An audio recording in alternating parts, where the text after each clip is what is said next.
போற்றி மாமலர் போற்றி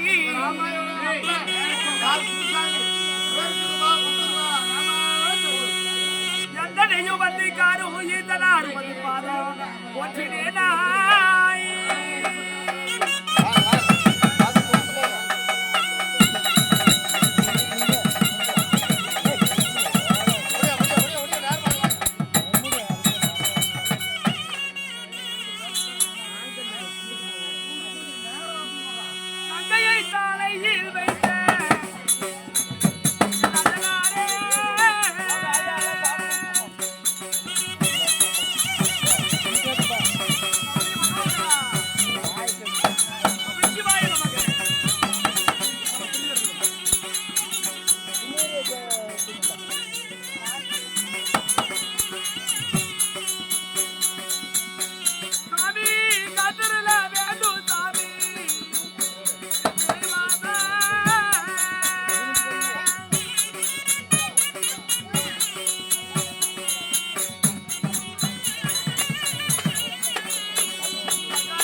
என் தந்தையார் சொன்ன பிரகாரமாக அதாவது இதோ இந்த மின்னல் ஒளியால் அகப்பட்டவள் இந்த சிவன் பூஜையில கலந்து கொண்டார்.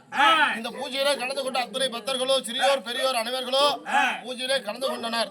அதனால எப்படியாவது இந்த மின்னல் ஒளியால் ஆகப்பட்டவளுக்கு கண்டிப்பாக ஈசனாகப்பட்டவர் வரம் கொடுப்பார்.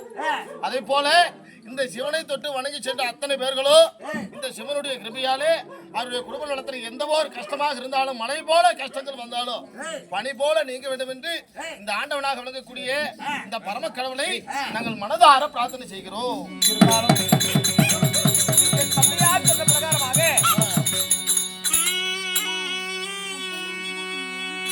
இந்த சிவனே கதி என்று வெள்ளிங்கிரி ஆண்டவரை கூட சிவபெருமானை உட்படம் செய்து 48 அபரி பூஜை சரியாக இருக்க வேண்டும். கட்டி கணவன் செய்து வர வேண்டியதற்காக வேண்டி பூஜையாளர் செய்து வரும் பொழுது பூஜை முடிவதற்கு உள்ளாக கட்டி கணவரே வந்தாலும் ஏறெடுத்து பார்க்க கூடாது.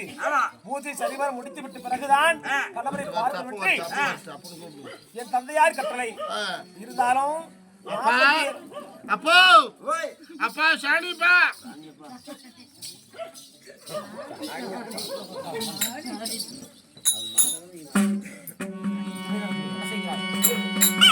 அப்பா என்னை மகளே நீங்கள் சொன்ன பிரகாரமாக பூஜையானது பூஜையாகப்பட்டதை 47 நாள் பூஜை முடிந்து விட்டது. 47 நாள் பூஜை முடித்து விட்டாய். உண்மைதான் சபாஷ். 47 நாள் ஆண்டுமே என் கணவர் இதுவரைக்கும் வரவில்லை. சரி அப்பா கண்ணே மகளே இந்த நம்பினோர் கெடுவதில்லை பழமொழிக்கணுங்க. இந்த சிவனே கதி என்று நான் பூஜையானது செய்து கொண்டே இருக்கிறேன். ஆகட்டும் மகளே. இன்னும் மீதம் இருப்பது ஒரே ஒரு நாள் பூஜை இருக்கிறது. ஒரே ஒரு நாள் பூஜை. கண்ணே மகளே அப்பா மனம் தளர வேண்டாம். இந்த ஒரு நாள் பூஜையிலே இந்த மரத்துக்குள்ள யார் யார் வரலாம்? இந்த கன்னியா மரத்துக்குள்ள கன்னியா மரத்துக்குள்ள அம்மா உட்கார்ந்து பூஜை செய்யறாங்க. சரி சிவனை கோரி யார் வரல இந்த மரத்துக்குள்ள? யார் வரக்கூடாது? அப்படியா? ஆமா. இந்த கன்னியா மரத்திற்குள்ளே என்னுடைய மகளாகப்பட்ட மின்னல் ஒளியால் இங்க பூஜை செய்து கொண்டிருக்க, அதாவது 6 வயதுக்கு கீழ் உள்ளவர்கள் வரலாம், 60 வயதுக்கு மேற்பட்டவர்கள் வரலாம்.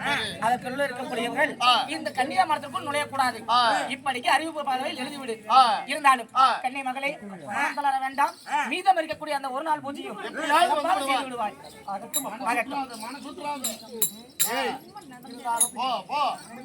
பூஜையில் இருக்கும் பொழுது இந்த யாரெல்லாம் இந்த பூஜையில கலந்து கொண்டாரோ அவரவர் அதாவது இந்த சிவபெருமான் அருள் பெற்று அவர் குடும்பமும் சீரும் சிறப்போடு வரவிட்டு ஆண்டவனை வேண்டுவது ராமோ செய்யும்.